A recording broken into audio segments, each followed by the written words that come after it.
And like ultimately, like we all kind of looked at each other and like, man, it. Like, might as well just stay. Might as well just stay. Like, we're gonna do this. I'm Adam Breneman. This is Next up.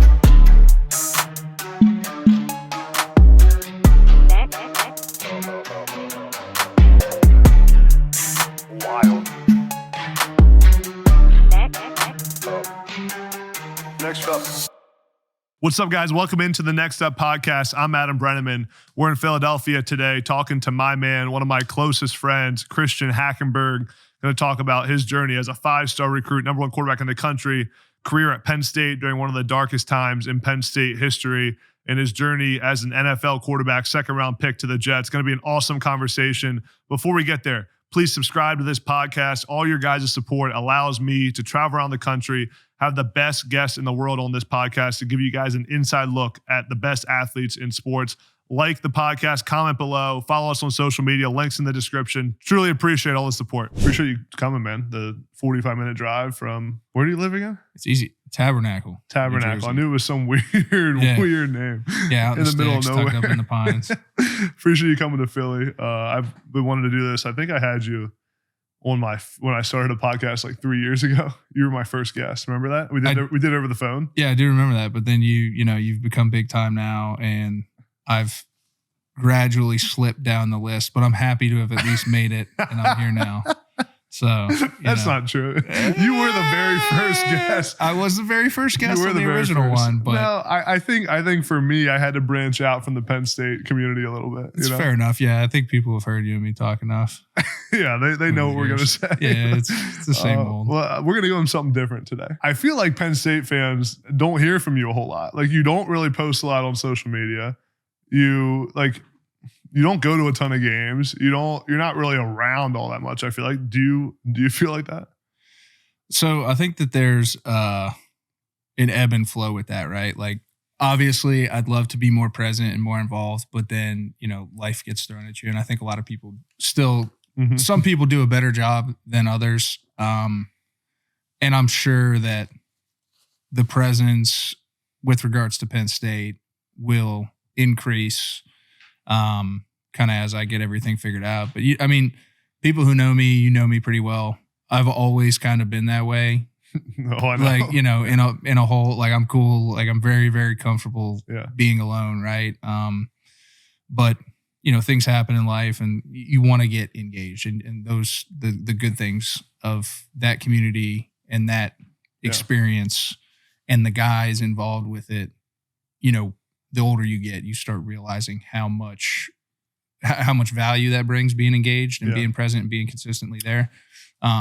So there's an ebb and flow, dude. But to answer your question, like, I'm cool with where I'm at now. Like, I'm low key. I'm watching my little brothers. Like, everything's fine. But there's going to be a time and place. Yeah, I remember when we first met, and you were always telling me like that you don't like the spotlight, you don't like doing interviews, that you don't like the media, and I always thought it was total bullshit.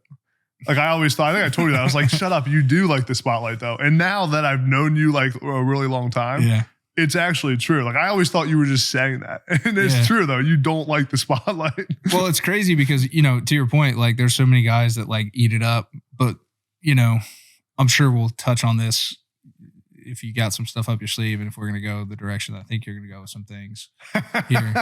I have no agenda. I know you have no agenda, but you've been thinking. I was thinking last night.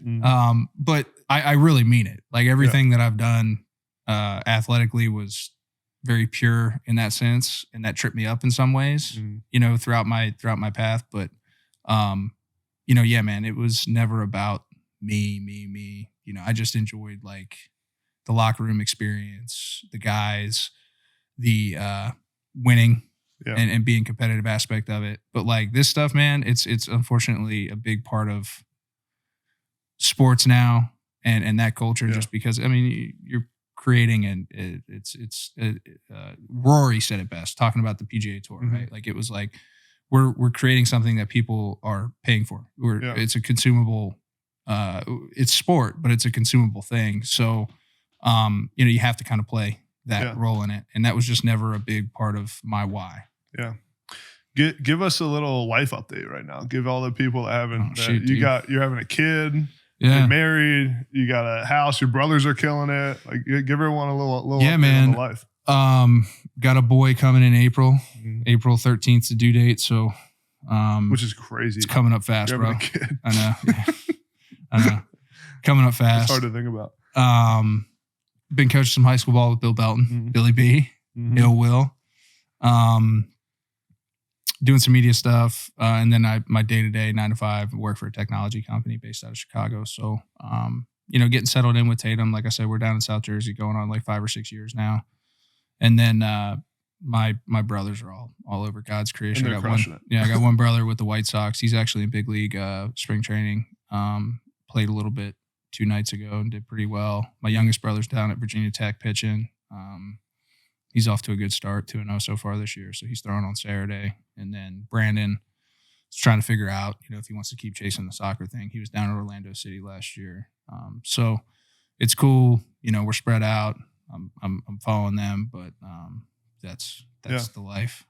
Let's start with all the highs you had early in your high school and college career. You were the number 1 quarterback in the country, 5-star recruit, had offers from every school in the country. I remember when we first got connected, I think it was via like a Facebook message or something. I probably hit you up and was like, where are you going to school? Yeah. And you were looking at like Virginia really hard because of where you're from. And, but you'd offers from everywhere. Talk me through that recruiting process for you. And, your recruitment was, you weren't a big time recruit to start. And then you blew up and became, if I remember it correctly, you became a 5-star, you got all the offers, but you were kind of started off a little bit low key and then blew up at the end. Talk us through that recruiting process. So I've said this, and it's really cool now coaching high school ball and seeing the difference, what the athlete culture and college sports culture has created. And I'm talking from high school coaches to parents to like the expectations that are out there. When I got to Fork Union, I was at Fluvanna County High School my freshman year.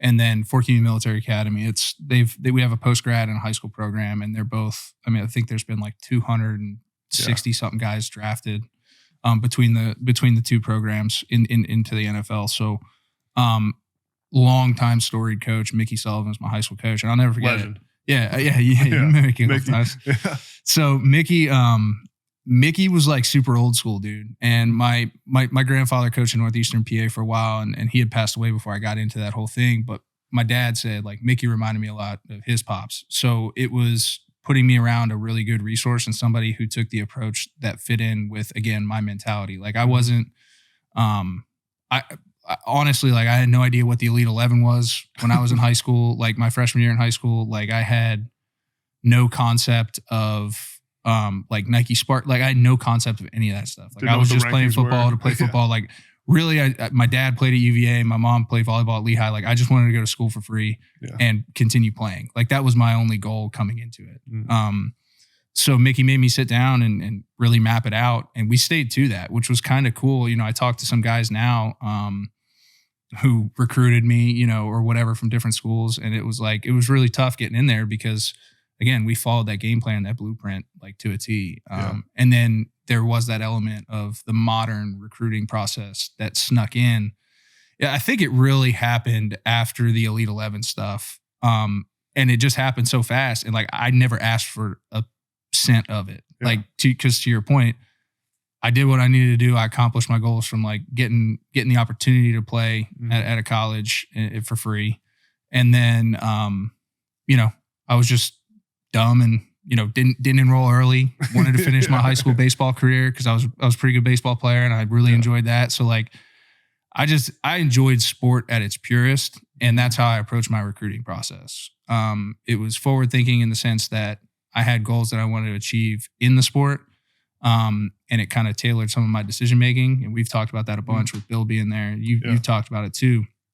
But again, like the glitz and glamour and rankings and all that shit, it was literally, and I say this with every ounce of honesty, the last thing on my mind. It was the last thing on my mind. Yeah. But the shift's been, seismic, and it's pretty crazy where it is now. And it's really hard, it's really hard for a kid to enjoy the process because There's so many expectations put out there. Yeah. What have you seen from as a high school coach now in that process? Like, do kids talk about that all the time? Are they always looking at like what the rankings are, who's performing at the Elite 11? Do you see that as as a high school those coach? kids, and now you look at the 7-on-7 circuit, like that's crazy. poison. Yeah. In my, like for me, and this may be crazy, like that's the worst thing that could happen to football because football was kind of protected. You had basketball, like AAU, you could play hoops all year round. Baseball, same thing. Yeah. AAU, USSSA, all year round. But football had its season. And, it gave high school coaches a lot of power. Not power. Power is the wrong word. But it gave high school coaches a great opportunity. And I still believe this. Like high school coaches are the best coaches in the country. NFL, college, high school coaches are because they have to teach to such a broad spectrum of talent, a broad spectrum of ability to digest information and get them to do it consistently, right? Yep. So when you're looking at these kids, it's seeped into it. It's harder for coaches to position people, and you have to either have had it, have some type of clout with your name and recognition within the community over a period of time, or if you're a new emerging guy, you really have to be someone who's played and who kids recognize the name. Because then there is an attachment, there is a trust level there over some of these 7-on-7 coaches and stuff like that. But I mean, these kids, like it's constant barrage of, comparing and I gotta be something as opposed to focusing on their journey. And it may be different than others, but it doesn't make it better or worse. Right. And that's the beauty of at least football when I look at it. Like there's so many different ways to get to that end goal. But there's just so many not even unrealistic, but just like unfair expectations put on kids now. So one of the reasons, in my opinion, that you were so successful when you got to Penn State right away as a 17 or 18-year-old, you were probably 18 at the time. Yeah. Because you walked in that locker room and everyone respected you. That's one thing I remember about you coming to Penn State was very early on when normally freshmen don't get any respect. Normally they're making fun of all the freshmen. They don't like them. You walked in and everyone respected you right away. Like I never forget you being able to talk to the seniors like John Urschel and Ty Howe and all these guys. And they loved you from right away. It took a little while. It maybe a little while, but they respected you. But it's because of how you approached the whole recruiting process, because everyone knew genuinely you didn't care about, it wasn't about you. It wasn't about the stars. It wasn't about the Elite 11. It was about, you just wanted to come in, be with the guys and play ball.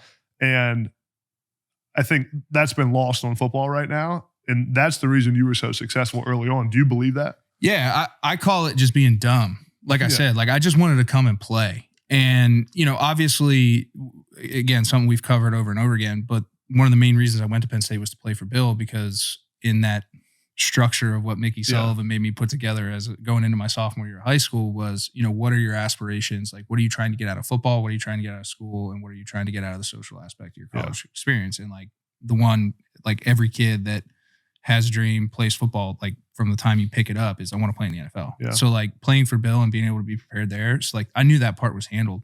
And then all the other stuff that was going on at Penn State, that's a whole nother conversation that we could probably dive into. But when I got there, like it was literally just about earning trust with those guys that I know I'm going to probably be playing with. Mm-hmm. And I knew based upon the way that the roster was structured at the quarterback position, I was going to have a shot to play early. Mm-hmm. So I had to do that early and often. And I did that through not anything that I did on the football field, but in the weight room, how I approach film study, how I push myself from that standpoint. So I was like, it was pure. Like I was just dumb. Like I was just doing everything that my parents taught me to do and my high school coach taught me to do in terms of like being a great teammate, being someone that can be trusted. Yeah. And I call it the golden retriever syndrome. Like you just want to get pets and you want to do right by everybody involved. And that's the purity of the sport that gets lost now because of all those other factors and all that other push. I mean, you got kids, like I would have never thought about sitting out. Like I'm not knocking the kids that do it now because I understand the business side of it, right? Yeah. But like I would have never crossed my mind. Like I was pissed I didn't finish the last game at Penn State. I had finished every single fucking game there. Yeah. And the last one I get fluked on a separated shoulder in the second quarter against Georgia. And like I was pissed about that. Yeah. Like livid. So it's just really interesting. Yeah. What was the moment you knew you wanted to go to Penn State? Well, I mean, when I went up there for a junior day, I think you were there too for that one junior day. I was, Yeah. I know Bill had spent a lot of time with us and, the whole how I got the Penn State offer, like Joe and them that the old staff did not recruit me. Yeah. It was not like, me either, really. But it was like one of the only staffs in the country that wasn't recruiting me. And then when Bill got there, it kind of happened fast and furious. And I just really wanted to get a feel for the type of guy he was going to be. And once, when you're talking to the Sabins of the world and all the other guys, like there's some lines and there's some things you hear, and it's always like what you want to hear. Mm-hmm. And the one thing to this day, I mean, Bill and I have had a few conversations since everything happened when he left and stuff like that. But the one thing I do respect is that he never, ever promised me shit. Mm-hmm. He just, other than an opportunity. Yeah. And like, for me, again, going back to the environment I was in at Fort Union Military Academy, the way my parents brought all of us up, that's all I wanted to hear. Like, I didn't want to hear any of the fluff. I didn't want to hear any of the bullshit. Like, what's at the end of the day, let's cut through that and let's get to ultimately what it's going to take for me to get from where I am right now to where I want to be in 3 years, 4 years. Yeah. And he was very upfront and straight and honest about it. And there was never, like I said, there was never a promise, never anything. So that's something that I really respected. And then, the other aspect of that, like I highlighted earlier, it's Penn State, man. Like at the end of the day, and you're a Pennsylvania kid. I was born in Northeastern PA, but grew up in Virginia. So I had a lot of people that understood that. And it is weird, man. Like it sucks you in. And that's kind of a segue of like, and I don't know if you're going to go there, but like. We're going everywhere. So yeah. But like from when Bill left and then all the changes happened and then like we could have left, like that's the reason I stayed. Nothing to do with football, which was crazy for my thought process at that time and like my plan that I had in my brain. But like that's the power of Penn State. Yeah. You know what I mean? Yeah, man, we have a lot to dive into. This might be a long one. Yeah. I'm here for it. So I didn't drive 50 minutes for anything. I know. Yeah. We can order some food, bring dinner here. Right here, chop it up. And when you say Bill, you're talking about Bill O'Brien, for Bill O'Brien, anyone watching who isn't a Penn State fan or familiar. So Bill recruits you get to Penn State, and you become the Big Ten Freshman of the Year. Were you Big Ten Freshman of the Year? Yeah. Great first season, play lights out. Everyone's talking about you being the first overall pick in 2 years. A lot of success very early on. What was that kind of, you were on the top of the world, man. Like, and nothing could go wrong at that point. Everything was perfect. What was it like being at that peak as a true freshman at, one of the best programs in the country? I mean, it was unique in the sense that it is one of the most storied programs in the country, but like everything that was going on, it was different. You know what I mean? But it made it even more intense. Correct. There was a lot more eyes on it, a lot more focus on it. And again, honestly, that shift from like purity to then, holy shit, I'm 19 years old and like the oldest guy on our roster from a play, like weather standpoint. Yeah. When you talk about it, like, Ty was gone, Ursh was gone, Adam Gress, like there were so many guys who were gone. And, when Bill left, it was kind of like, you and I talked that because we had that super long winter break, which was awesome. But you and I talked that Bill left. That's when he left. I mean, he called me on New Year's Eve when I was doing a fucking keg stand at JMU. Yeah. But like there were so many things that happened there, and that's where like the shift went from like, oh, like this was really, really fun and pure to like this might get a little more corporate. You know what I mean? Yeah. So with the sanctions and the role that played, not only were you celebrated, and I was in there a little bit too, but when you're the quarterback, it's different. Not only were you celebrated as the 5-star recruit that came to Penn State, you were celebrated as a 5-star recruit that came to Penn State during the worst time in Penn State history that saved the program. Right. And that's what everyone was talking about. And everyone on that campus knew who you were. I mean, you were the biggest celebrity on campus when you got there at 18 years old. Talk to me about that, like specifically, not just the highs of being a Big Ten freshman, but with the environment of what went on at Penn State and the role that like you took in that whole place, whether you asked for it or not. Right. You were such an instrumental part of Penn State and everyone worshiped you on that campus. What, like, did that affect your mindset at all? Not initially. Yeah. And I think that kind of went to where it got to like more corporate, like, and like, maybe my behavior changed. Like the first couple days, the first couple months of class, like I'd walk to class without headphones on and I'd be talking to people. And then like by the time spring ball rolled around going into my sophomore year, like I was head down, headphones on, not looking because I felt like everyone's looking at you. Like, it's just one of those things where that's a huge shift. And like where I grew up, super small town, I said this before, I was like, I passed more cows than I did people going to school. So for me, like that attention and like always feeling like the golden retriever syndrome, like wanting to please people. And like, it was a lot. And it, to your point, it happened so quick and I didn't ask for a lick of it. So that was a mental change. Like, I mean, you could talk to it too. Like you hung out with me a lot too, you know, during that shift, like in terms of what I did. Like you'd catch me at a frat house week 1 through 6, but then 7, 8, 9, like I wasn't there because I couldn't even enjoy myself. Oh, you were getting mobbed. Yeah, I couldn't enjoy my time with my guys.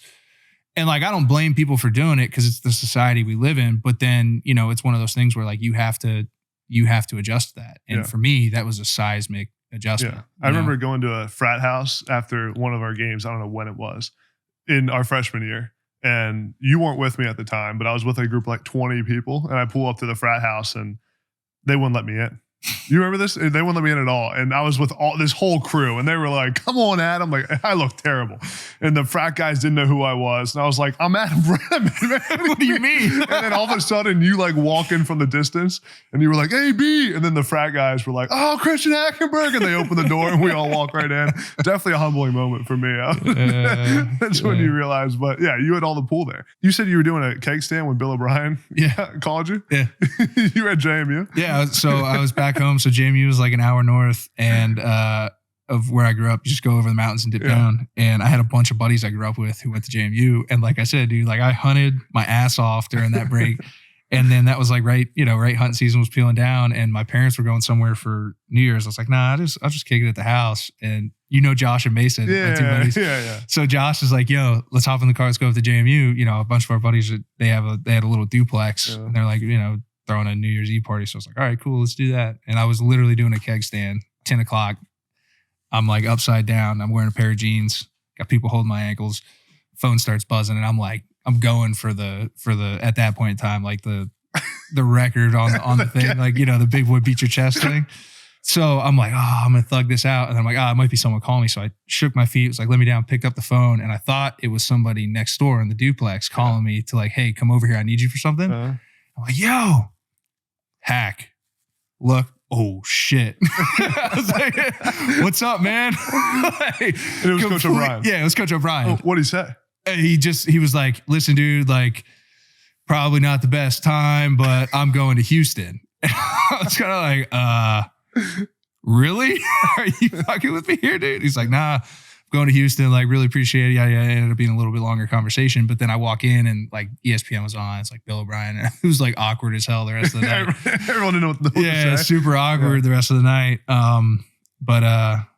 So that was pretty crazy. When you picked Penn State, obviously a major factor was Bill O'Brien in that whole decision. I mean, you know, Penn State was in a dark place when we committed there and went there. What was your initial feeling like when he decided to leave, and how much do you think that impacted your career? We're getting right into it, man. Yeah, no, I know. My initial reaction was, I really wasn't thinking because it sobered me up pretty quick. But when I thought about it, like I understood it. And there's some other things that obviously with his personal life where it made sense. Yeah. But looking at it as how I think it impacted, I thought it, to me, like that was from a football standpoint. Now this goes back to what I was saying. There's two different aspects of this whole Penn State thing. And then it even tailors into the NFL story, right? Mm-hmm. Where I think at that point in time, I needed Bill more than ever. Because again, I was 19. I just came off like the highest of highs, like you were saying, thinking we're going to ride this in. Like, I don't care what's wrong with our roster. Like, we got some guys that are going to come and play, you know, our group, like our class was a really good class. Mm-hmm. And, you know, some of the guys didn't get to play as much, but they ended up being impact players, guys like Sickles, you know, Curtis Cawthorn, Parker. Like, there was a lot of guys who ended up being really good football players. But we're still in that Deshaun, like developmental. But like that developmental process, right? So there was a lot to look forward to from that. And Bill had a really good system, a really good plan. We were super comfortable. So it was kind of like everyone, he ran a different ship. I mean, he really did treat us like pros, like in all aspects. So we knew there was going to be adjustment there, and it was just, that was tough. So I think then when he left, the staying and being there was, I did all this from a football standpoint, like on the field, but to your point, like they weren't talking about that when you saw an article. It was, this is the savior, dark hole. So it was like more outside of football of what it meant than actually the play. And when I looked at that, you know, the type of person that I was, like, you had an opportunity to help a university, a fan base, get through something. And we all looked at it that way. Like, I'm not just saying, but like my perspective in this was, I got to stick it out for that. Like, no matter what I take from a personal development, from an X's and O's and how I play the game standpoint, like if I leave now, I don't think we win. If the vast majority of our class was like, we're out. Yeah. Like, I don't think they win 3 football games in 14 or 15. Yeah. So that's a great point. Yeah. The roster was not very good. So it's like, we won 7 games with a whole lot of shit going on. And that's why I say, like, I'm super proud of my career. Like, people talk about highs and lows. Like, yeah, there were highs and lows personally, but when it comes to like on the field, I was still able to go up there and pretty much break every record that the quarterbacks had there. Dealing with 3 years. Dealing with some of those things. So like, I'm super proud of my college career, and I'm super proud of the way it ended up turning out. Like, could it have been easier in another direction? 100%. And could it have probably been more beneficial for me down the line? 100%. Yeah. But, you know, that goes back to that off the field aspect of why we stayed. Right. And I think you feel the same way about it. And every guy in our class that we talked to is like, you know, and then the Sickles and them, they ended up ultimately winning a Big Ten championship. So like, they got to reap the benefits of that entire process. Right. So that's great for them, but it was just one of those things where it was like, it became a different mission. Yeah. Let me ask you this. I'm actually curious to hear your answer. Do you regret staying at Penn State? No, like not at all. I don't at all. And are you trying to get into like the NFL discussion now? Yeah, we can. Yeah. With that? Yeah. Wherever you want to take it. I was just curious. I was just curious. I meant, you know, you're saying that you saying, especially after there were multiple times where you could have knocked on to Penn State. There's the post sanctions as a recruit. Yeah. There's after Bill O'Brien left, you could have transferred. Like, there's a bunch of different times that could have happened.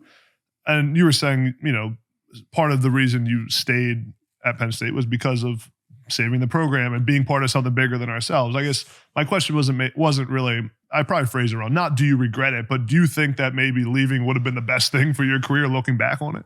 From a football standpoint? Yeah. I mean, it's hard. It's like hindsight's always 20/20, right? Like, it could have, but now you see how all these kids are transferring all over God's creation. And it's not working out, you know? So like, maybe there was another situation out there that would have been better. But like, ultimately, the best situation I could have walked into, I think, as a football player with my skill set was with Bill O'Brien. Yeah. And then when he left, I had to figure it out from there. Yeah. Before we get to the NFL, I just thought of this story. I love this story about you. Do you remember after the Michigan game? remember this when it was, I think, this Sunday morning after the Michigan game, and you missed the meeting? That was Monday. Was it Monday? Because we had off on Sunday. We had off on Sunday. And Monday morning or Monday afternoon. Oh yeah, that was a heater of a weekend. Yeah, we're sitting in this team meeting room, and Bill O'Brien's going through the he's like 10 minutes into his presentation about the day of practice, the game plan, and he looks over and he's like, "Where the fuck is Christian at?" Yeah, and I sat like front. Everyone right knew you weren't there except for him. So like I said, we had a heater of a weekend. Like, I don't think I slept. We had a big weekend. Yeah, I don't think I slept, dude. I might have slept like a total of 4 hours. And I remember Breneman was my roommate. Yeah. And I was in Hartranft Hall. No, Pollock. No, I was in Pollock. I was in Hartranft during the summer. I was in Pollock.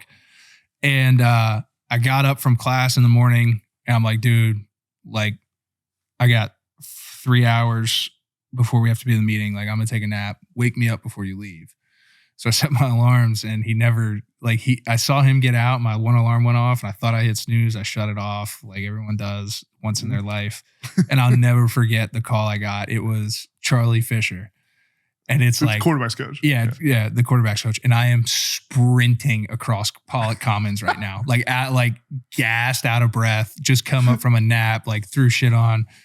And I'm like, I'm coming. And I got chewed out. Bill just hammered me for like 15 minutes. What did he say? Give me some lines. You motherfucking prima donna, fucking missing my team meeting. And it was at the point where like I was just kind of like, all right, I'm gonna. You're right. Like I was like, you're right. I'm taking this. So I'm just sitting there. And then the best was he got to it. And at the end, and we were in the quarterback room because everyone had broken out at that point. I'm like 45 minutes late. Yeah, you were very So everyone had broken out into individuals. So I'm sitting there and and he's holding the clicker through this whole thing. Like I could have only imagined being Austin Whipple in that situation. Like I wanted to be watching. Like I wish I could have been me, but also been Austin Whipple listening to me get my ass ripped out. And then he just, like, nothing happened, was like, so anyway, it started going on the game plan. So I think I'm cool. Like, I'm like, oh, sweet. 15 minutes to get my ass ripped. Cool. Like, I'm never doing this again, but that's it. And then at the end of the meeting, he's like, all right, go down and see Fitz. You got to talk to him about what's up. So then I had Dawn Patrol for the next 3 days and we had to play on Saturday. So that was like the most miserable 3 days of 4 Wait, so a.m.s during game week, they made you wake up in the morning and work out? Dude, I had Dawn Patrol. So tell them everyone what Dawn Patrol is. That's when you get in trouble. So Dawn Patrol with Craig Fitzgerald.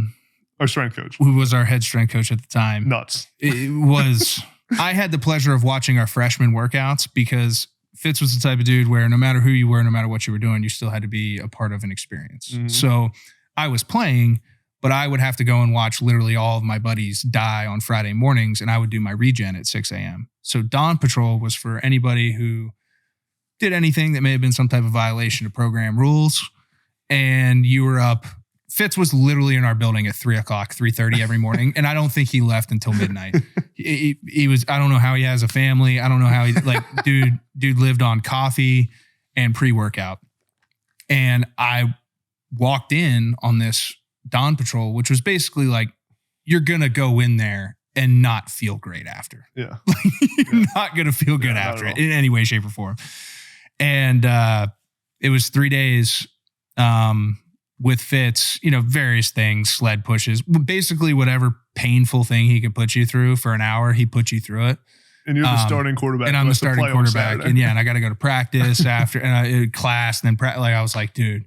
So needless to say, I've never missed a meeting ever again since that time. But yeah, Fitz was a little different with that. That was great, man. I'll never forget the look on Charlie Fisher's face. Yeah, Coach Fisher, man. Good. God bless him. So you leave after 3 years for the NFL. Let's get into the NFL discussion. First of all, the decision to leave early. Yeah. What went into that? I was just done. Yeah. It's a long 2 years. Yeah. I was done physically and mentally. And looking back, to kind of talk about your thing, like if I could have changed anything, I think I would have stayed that last year. And it had nothing to do with the team success. It was more so, I wish I would have stayed that last year because I think from a maturity standpoint and me being able to find myself with a fresh face, like Joe Moorhead, again, ton of unknowns about how he was going to turn out. But when you watch the way he did things and how he operated, I think I would have clicked very well with him. And that extra year would have helped me because I think transitioning to the NFL, I was done physically, I was done mentally for various reasons. And when I was going into the NFL, I was trying to find myself. And I took 2 years of no development and really just trying to keep a ship afloat and like make plays however I could and getting hit a bunch while I was doing it. So I took steps back from like a pure fundamental standpoint.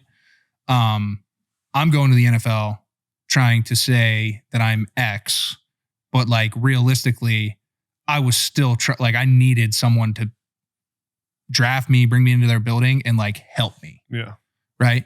And that's not an ideal position in going into professional sports because professional sports is a win now, we need this transactional, like it's business. Yeah. So, and I can say that now, but I declared I was 20 years old. I was training at 20 years old. I couldn't buy a beer.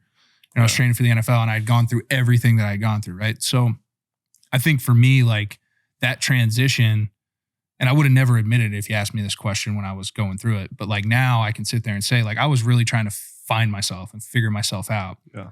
And then I get drafted into New York, which was a loaded quarterback room with like zero plan for me. Yeah.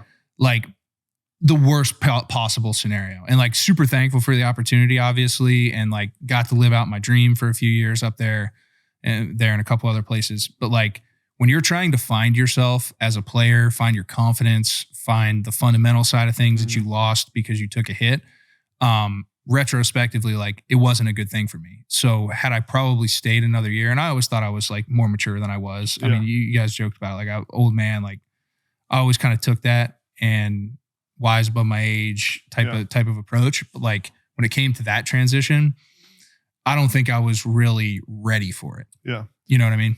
Backing up to the last 2 years at Penn State, I remember, again, being one of your close friends, I remember feeling like, especially that last year 3, that like your personality was like starting to change a little bit. Like you were not feeling very great, feeling great that last year. Remember we used to go to Cracker Barrel on Sundays and like just vent about what was going on because I was hurt at the time. But like, do you remember, like, do you feel that way? Like you, during that last year, I kind of remember you being like, it seemed like you were in a dark place. I don't know if you were, so but that's what it seemed like as one of your friends. So I think I was in my darkest place my sophomore year. Got it. Like, maybe that's the year I'm thinking. Yeah, I was in my darkest place my sophomore year.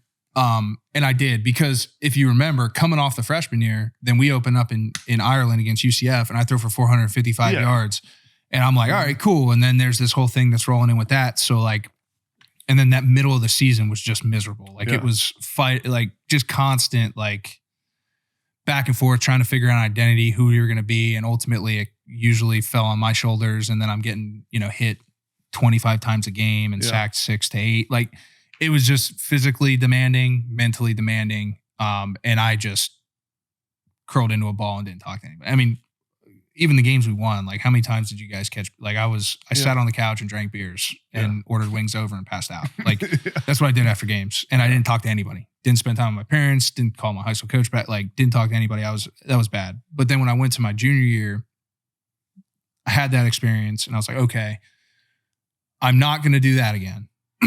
Because then we ended at the Pinstripe Bowl, which was another super high, right? Yeah. First bowl win, 300 some yards, like yada, yada, yada. So going into my junior year, I was like, I'm just not going to get back to that place mentally ever again. I'm going to have as much fun with this. I understand the situation now. I've been around it for a year, all aspects of it. So I'm just not going to do this. I'm going to plug away. I'm going to have the most fun that I can.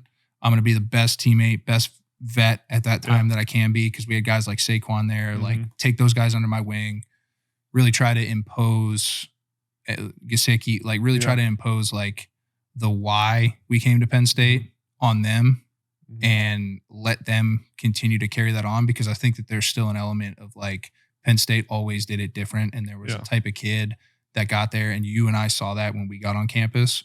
And it was really important for me for that to stay there. And ultimately, I think it did. Trace, like all those guys bought into it. And I hung out with those guys a lot more than I probably did even my own class that last year. And it was really to make sure that happened, because I knew, like I made that decision that summer. Like I knew I was not going to play there after that. So that's kind of how I approached it. But it was a completely different switch. And it was my sophomore year that we had. No, that like makes it sense. was, yeah, that was bad. It's a bad year. Yeah. Yeah. I remember that. You talked about the getting drafted to the Jets.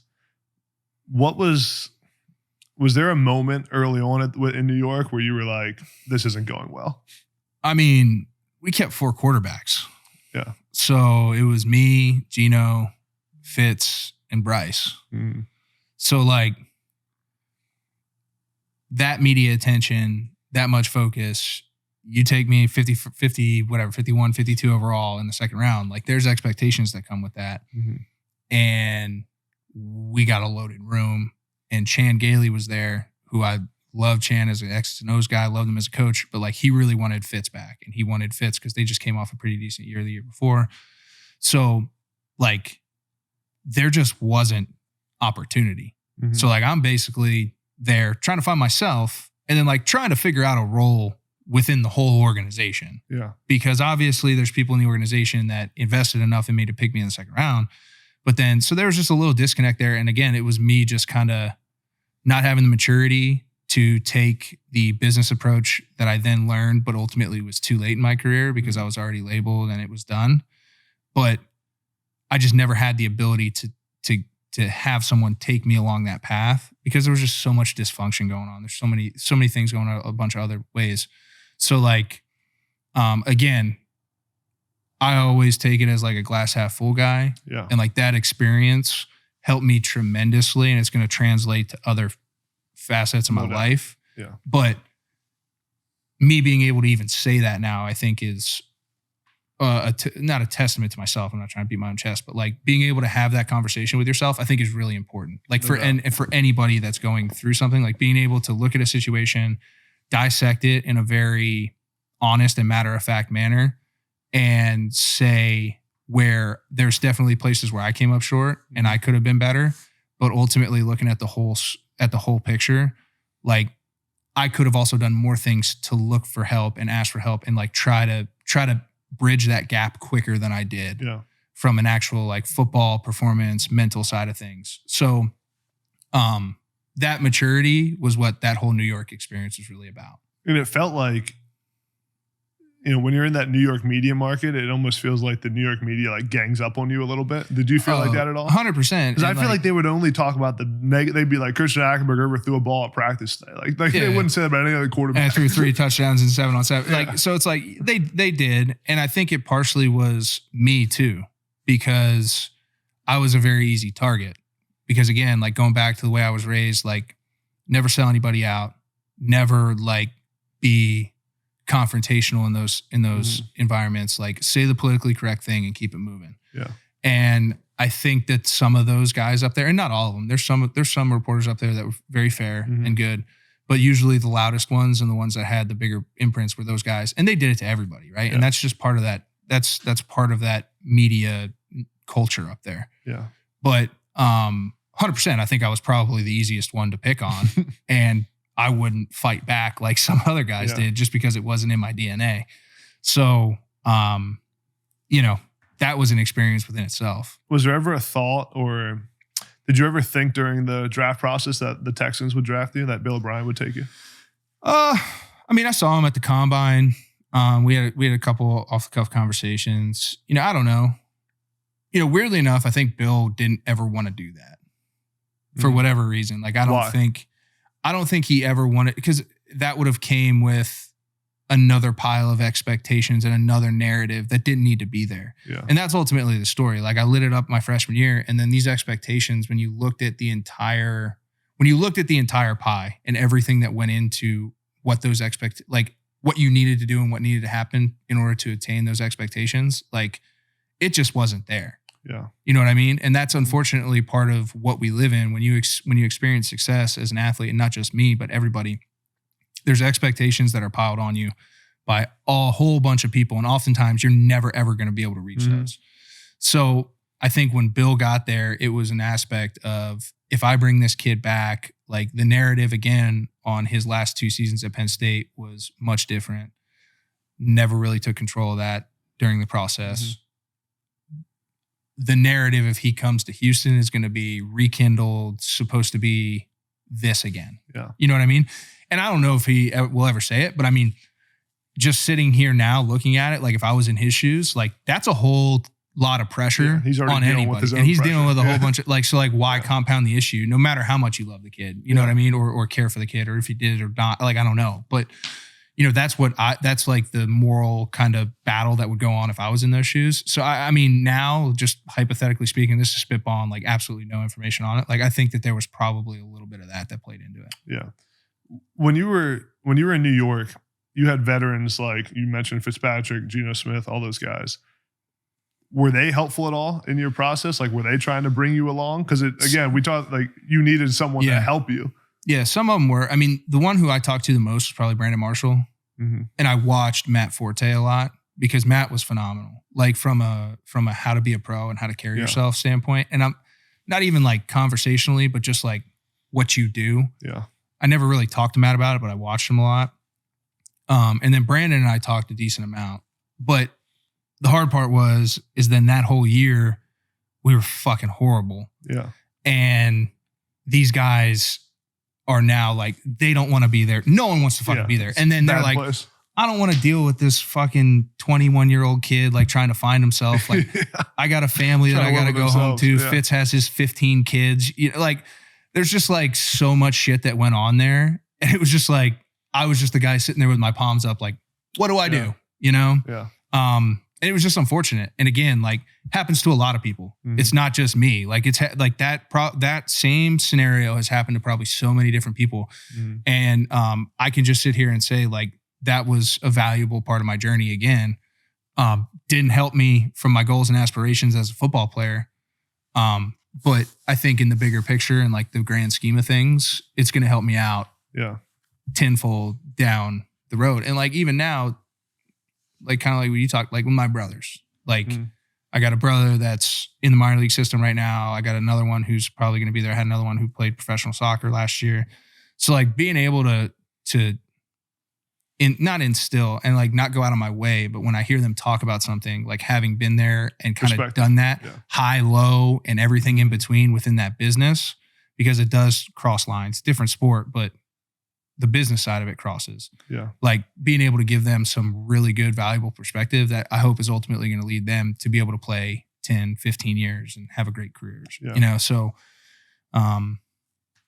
you know, again, it sucks that it didn't work out for me and I really wish it did. And, you know, you really want it to, but being able to then flip that and instill that is I think, really important. I had Deshaun Kaiser on my podcast a couple of months ago, whose story is like somewhat similar to yours, second round pick. Yeah. Played really well in college, but then had a drop off. And we talked a little bit about, and what he was saying is that the second round is the worst round to get drafted in as a quarterback. Dude. He was saying, and the reasoning, I don't remember exactly the reasoning, but something around they don't have enough invested in you like you're a first round pick, but there's also the expectations that they talk about you like you were. Dude, it's like a two-way contract in the NBA. Yeah. It's like, here's $1.5 million, $2 million to keep you happy. And you got a little leash, but like, if you don't end up being, you know, like the guy that just made 23. Yeah. You're a bust. You're done. Yeah. It's a really tough position to be in. And usually those teams is, you know, Jalen Hurts is one that worked out right. Mm-hmm. But I think that's another different thing. Like I think Philly does a really good job with their quarterback development overall. I spent some time there and it was really cool to see how they did that. And I'm very happy for him. But like Andy Dalton was another second round guy, but like, I mean, I don't know how many second round guys ended up being like dudes. And then if they weren't, like, that are with that team that drafted them. Yeah. You know? Yeah. No, it's interesting to think about just how that impacts it. And the other thing Deshaun talked about a lot, and that's what we were just talking about, is like at quarterback, how much where you go matters. And he says a lot of the same things, but how much different do you think your career would have turned out if you went to a place like Philadelphia that had a good development, that had a stable franchise that. Yeah. I think ultimately what it came down to was, I think if I would have had the ability to say everything that I just said for the last however long about like, I need a place where I can find myself, have a plan, and be able to execute. Because I am, again, that golden retriever syndrome, like wanting to please people. Like if I had that structure, I don't know. I think I would have had the opportunities to go out and prove it consistently. You know what I mean? It's just like one of those things, man. Like it is really like the luck of the draw, and it just didn't work out. And I really don't like it's hard to even think about that because, again, I'm thankful for the opportunity. I got to live out a childhood dream, right? Yeah. But, you know, I feel like that's almost being a little greedy in a way, wishing that. But you know, it is interesting. Like even a smaller media market like Jacksonville, you know, or something stupid like that, where it's like less visibility, less pressure, and like allow me 2 years to find myself, you know, type of thing. Cause I would have done it eventually. Yeah. But you know, it didn't, it wasn't. And you know, cards shit are happens. dealt, right? Yeah. What during the time with the Jets and as your, you know, your few years in the NFL, what was Was there one moment that was, like the toughest one to get through, or the darkest time, or the time you had to rely on your family the most? I wouldn't say like anything. Like when I kind of checked out was when I was in Philly. They signed me like halfway through training camp. They literally called me. I remember when that happened. I was fired up. Yeah. It was quick, dude. And like it was like they broke camp. Mm-hmm. I literally had to stay in the hotel one night. Like they signed me. I went to practice. I stayed in that hotel, and then they broke camp the next day. Mm-hmm. So there was like 2 preseason games left or something like that. But I had some familiarity there. Mm-hmm. Doug and them had vetted me throughout the process, and then Mike Groh was there. My dad hosted Mike Groh. Oh, got it. Yeah. On his visit at UVA before he ended up going there and playing there. And like his dad Al was the head coach at UVA when I was growing up, and we were, my dad had season tickets, took us there, alumni lounge, the whole nine. So like Mike knew me since I was knee high. So he kind of understood the mental side of where I was, and it was a very small sample size, but like gave me some chances, and I like started turning around. I started feeling it again. And then when it didn't work out there, that was really deflating. Like it was like, dude, like just a practice squad deal. Like I'll take that right now, because the investment in my mental side of it and like getting myself right top to bottom is more important to me than any financial thing right now. And if I could do it, it's comfortable. Like I just bought a house. I'm 42 minutes from the facility. Like there's a whole lot of things that went into it. But like after that moment, I ended up getting shipped up to Cincinnati. Like hated being away from my wife. Like it was just like, that was kind of like, all right, like we're cool. And then I got some time to kind of cool it off. And then I did the AAF thing, and like that didn't work out either for a lot of different reasons, but AAF didn't work out itself. Yeah, the whole thing. But it was fun. Like I had fun because I kind of had that taste of like getting kicked in the teeth, putting too much pressure on myself. That was kind of like, I'm just going out here and like playing again. It goes back to the start of this conversation of like, for me, it was pure. Yeah. Like, there was media bullshit and expectations and all that stuff. But like when I went to the practice field, I was mature enough at that point in time. I had enough scars, had enough calluses to where I could approach things differently. And I had so much fun. Like I had so much fun at practice. I had so much fun, like getting better and doing things differently.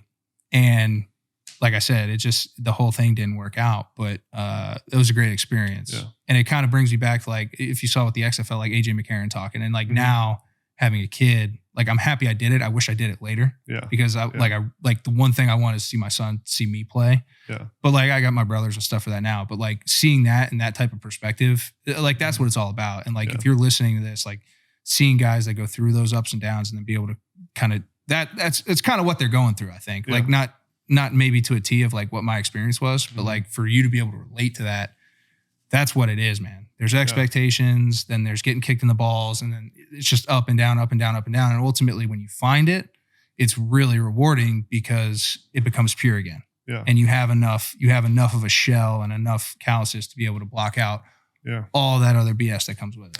You mentioned Tatum, your wife. How was she during that whole process? Dude, she was a soldier, man. Yeah. She got lucky as shit. Because she was working, she was working for a pharmaceutical company in North Jersey. She graduated a year ahead of us. Yeah. My whole junior year, she was living in fucking Morristown. So I get drafted to the Jets. Apartment I bought was 10 minutes away. Like crazy. So that happened. Yeah. And then we bought our house down here in South Jersey. I got traded to Oakland, got cut after that for a little bit, and then came home. And then the next team that signs me is Philly. Yeah. So I was like, I bet you if you polled every NFL significant other in the hit twice, no shot, dude, go buy a lottery ticket. Yeah. So, but she was a soldier, man. Like she was great. And like, she'd been through the whole thing with me. We met my freshman year. Yeah.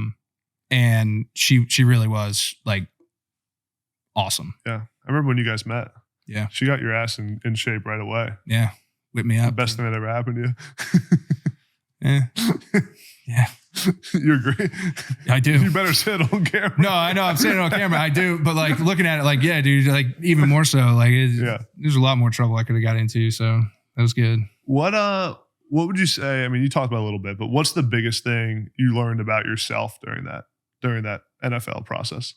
I don't know if it was like one thing or the other. I think it was just the ability to reflect a little bit more on, and again, like see it through so many different lenses, like see it through what could I have done better? And then also be able to sit there and realistically not make excuses, but look at the environment and say, if I'm a person who's going to put my kid in a situation, like would I have put my kid in that situation if I had the power to or not? Like, no. Yeah. So being able to think about ways to then get out of it and climb out of it. And again, those types of scenarios happen every day in real life. So I think like that whole growth spectrum was probably the best thing that I took away from that, right? Yeah. Like take it outside of football, you know, again, all that stuff's fine and dandy, but like being able to then take all that, instill it in my brothers, like instill it into my personal life, and then now like give it to kids who I end up talking to, you know, who I'm coaching, whatever.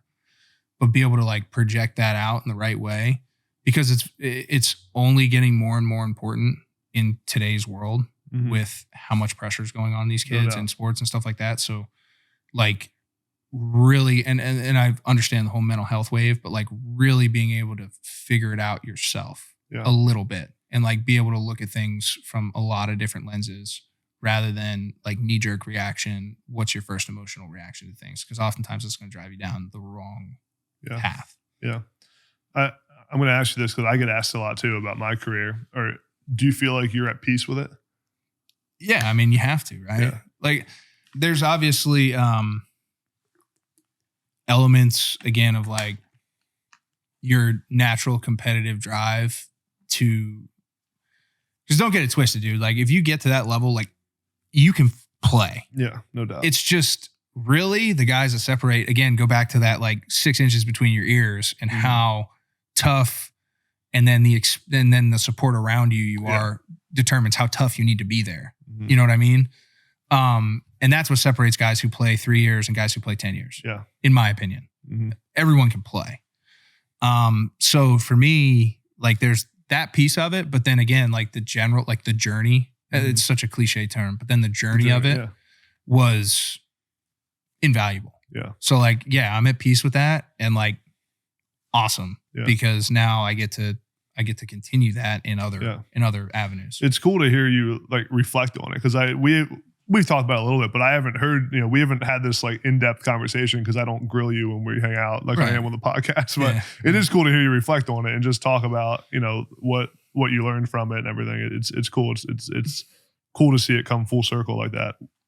Let's, on a positive note, what's your favorite moment of your career? Favorite moment?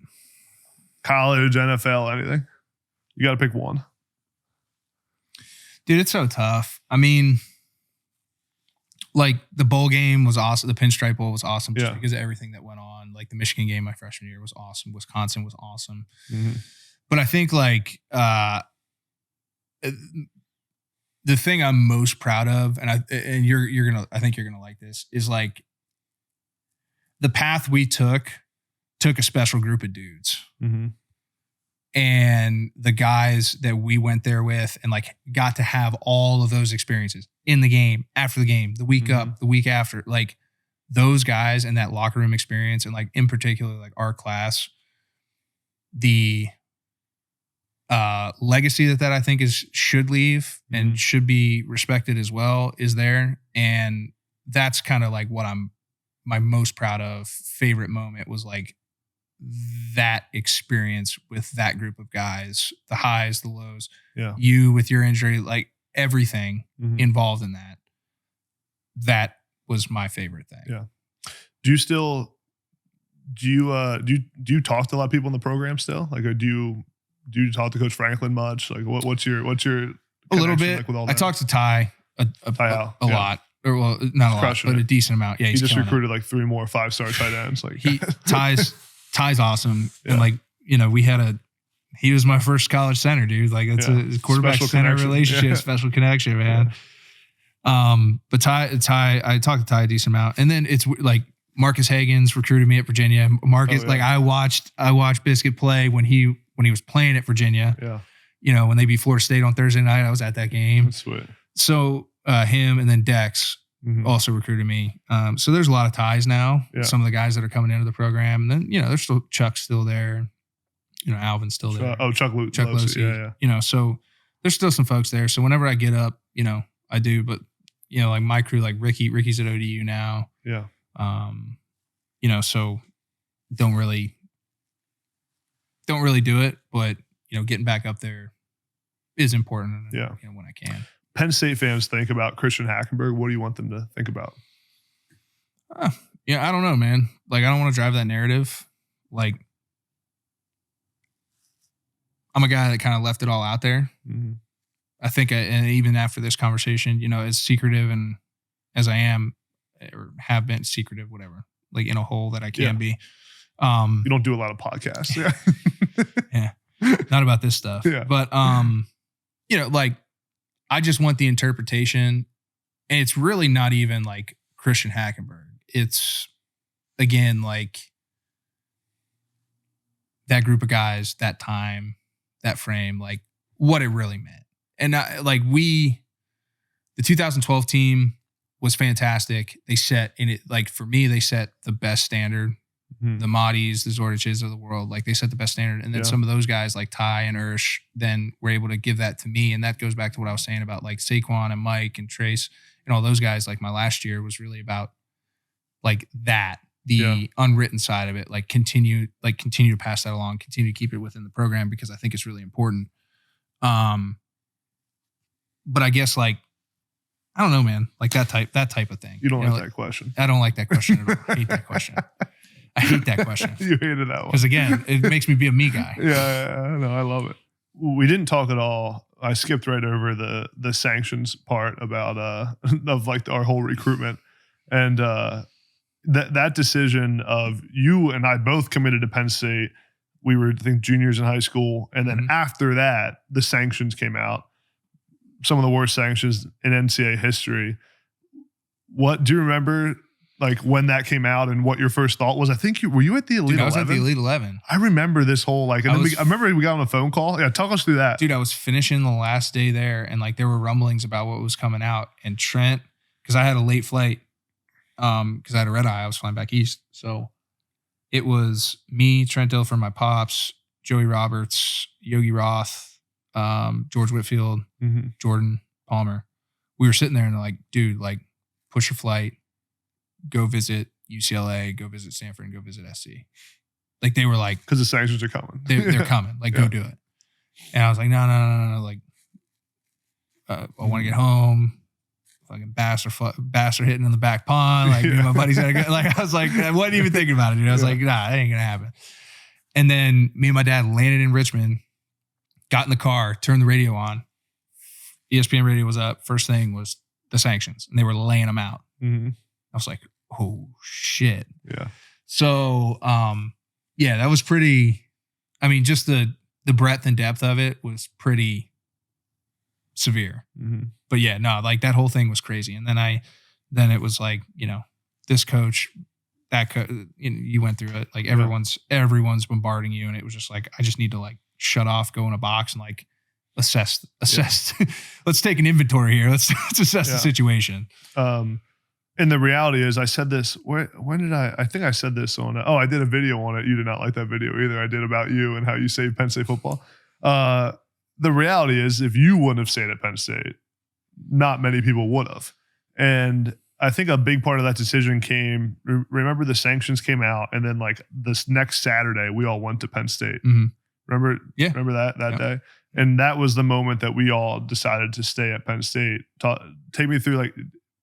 What was going through your mind before that visit on that Saturday? And then, why, what was the ultimate decision for you? Well, I mean, I think we all had the conversation. Yeah. Like if you remember, like we were in there with Bill and the parents, we were asking questions. And then Bill was like, all right, y'all, I'm going to leave you guys and you guys talk. Mm-hmm. Like we talked with our parents, like everyone, we were very, like it's impossible to compare our recruitment and our process, like start to finish to like really anything that's out there now that I'm aware of, in the sense of stuff we had to deal with, decisions we had to make, and what those decisions ultimately meant from a larger ramification standpoint that I don't think a lot of people look at because they just take it for granted because we made those tough decisions as a class.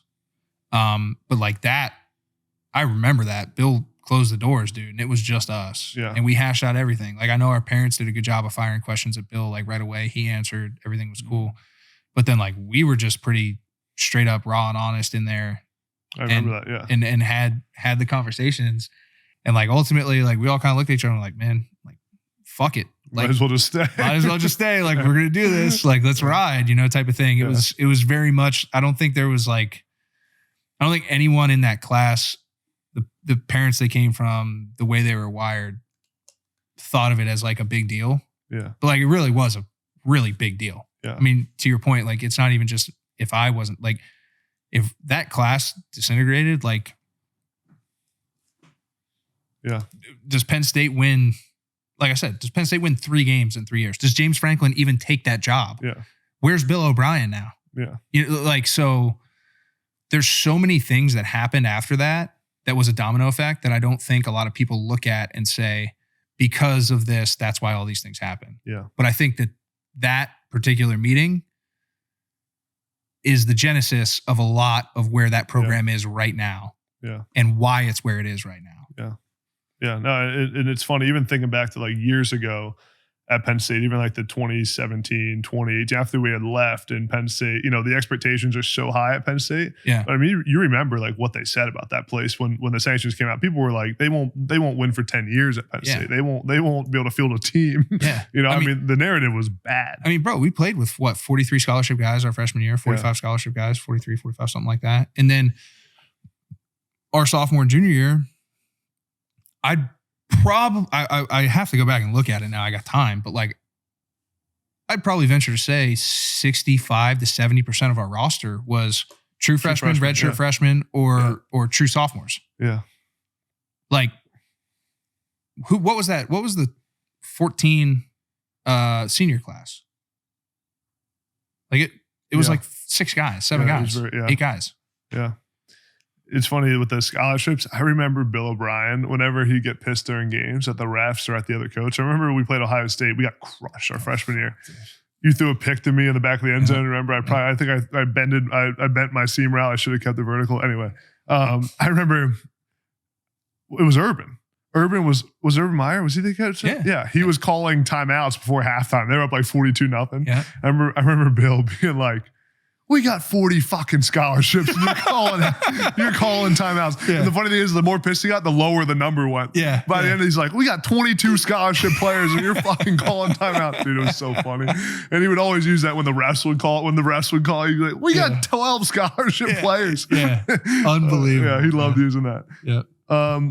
What's next for you now? Like, what do you want to do? Are you doing the media thing? Do you want to be on, you want to be on TV, you want to do, you're doing some of the stuff with Field of 12 podcast, talking college football, and you're freaking great at it. I mean, I watch your stuff, like literally before I go to talk college football, I often watch what you said about the stuff and I steal all your lines. No, but you're really good at it. No, I don't know, man. I mean, like I said, there's kind of a little bit of a self-discovery, what I want to do, what I want to balance, like my personal enjoyment in life and the time commitments to those things. And then, I got a kid coming. So there's a lot of shit that I'm juggling, for lack of a better term, but just really trying to get my hands in a lot of different pots and really see what starts driving me. Like I said, I'm doing some technology stuff now, working in that field. It's been really interesting and it's been a cool way to push me, both professionally and just from something that I'm actually like horribly terrified of and having to learn about,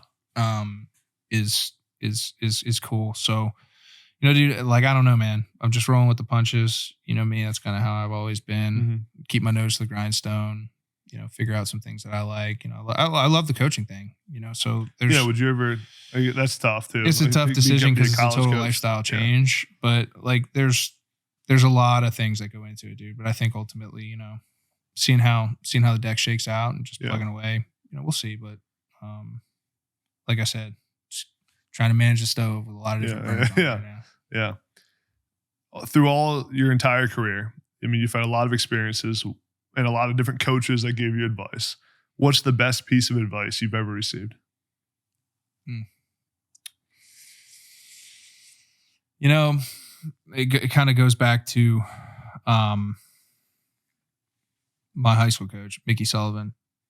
And it kind of, this goes into being great on the football field, but, you know, I think it really meant being great in life in general as well. The more that I think about it now and when he said it and how he said it and things of that nature. It's something he said, and all, like, our whole team heard this at some point in time. But if you want to be truly, like, exceptional and great, you have to be willing to be alone, and you have to be willing to be different, basically, is what the gist of it was. And being alone and being different kind of go hand in hand, but at the same time, you know, those two places can be really scary. If you're alone in your own thoughts, if you're alone in physically, you know, some, like, they can be scary situations, but being able to master, being able to be alone and being able to be different and not go the conventional way and not be a follower, be a leader of sorts in that manner, and, like, really have your plan, stick to your plan and go to it. You know, for me, that really helped me in my recruiting process and in my football career. But then it's also translating as those lessons happen and those kind of things echo, like, you know, there's a lot of alone time there. You got to be different if you want to, not just, you know, physically gifted, but, like, how you approach things. So that those two things really stuck with me, and you know, Mickey was great for one-liners. So who's your QB1 in the draft this year? Dude, I've had this argument. Well, not argument, but I've had this stance with a lot of people, and it's funny because of the conversation we just had. But I think when you're taking a guy like that, usually the top two guys are like 1A and 1B for me. And the fit is system, it's cultural, and it's can they shoulder that load? Because you're probably going to a really shitty team. You're going to look to be a mainstay there for 10 years, those expectations. So, and you know, possibly a head coaching change nowadays. Oftentimes that first three picks have that. So, is the guy the right fit? Do you think he can, and not just fit from a football standpoint, but, like, the whole picture? So for me, I think you could not go wrong with either, in my opinion, CJ Stroud or Bryce Young. Different players. You know pretty much what you're getting with both of those guys. I think they both know themselves, going back to the conversation that I was saying. It's just going to be a matter of, like, again, where's the fit? I think they're both plug and play, but, you know, there may be one situation a little bit better than the other. And I'm not going to know the answer to that because I don't have those conversations with the owners and stuff like that. But I'm big on the Will Levis QB1 hype. I know you are. I like Will. I like Will a lot. He's super, super talented, but I think Will has some discovery in his own. And I know that path, I think it's going to take Will's going to have a great thing, a great opportunity wherever he goes, because he is going to be a first round pick. But it may must be better for him to be a later pick in the, you know. It's really interesting, man. Like I said, like, not really experiencing a lot of failure or adversity, at least on the surface, can work for you or against you. And I think, like, Saban has proven that his culture kind of creates that naturally. Like, you have adversity in terms of being able to get there and stuff like that. So, like, those guys, you're not going to have to worry about that. Like, Will kind of bounced around, had some success at Kentucky. Obviously super, super talented, but I think, like, if he gets in the right fit, right system, they give him some time, let him get his feet under him and, like, really feel it, really, really get in the flow of things. He could be, you know, from a talent standpoint, he's off the charts. You know, one other thing I wanted to ask you that I forgot earlier was, as a 5-star quarterback, I think number one in the country, what's the craziest thing that happened during your recruitment? Like, did any coaches say any crazy stuff to you, or do you have any crazy visits? Like, I mean, it's different when you're a quarterback. Like, they want you so bad. Like, give me something juicy that happened in your recruiting process. I'm not a snitch, dude. You don't got to snitch on anybody, but I'm not a snitch. No, there was. We don't even need names. We don't need schools. There's definitely some things that happen. But so all right, I'll say the funniest one, and I won't rat on this. It was a big deal. Guy came to Fort Union to see me. And my dad was, after I was playing pickup basketball when they showed up and yada, yada, yada. But my dad was walking down the hallway with him. Was like, hey, what's it going to take to get Christian here?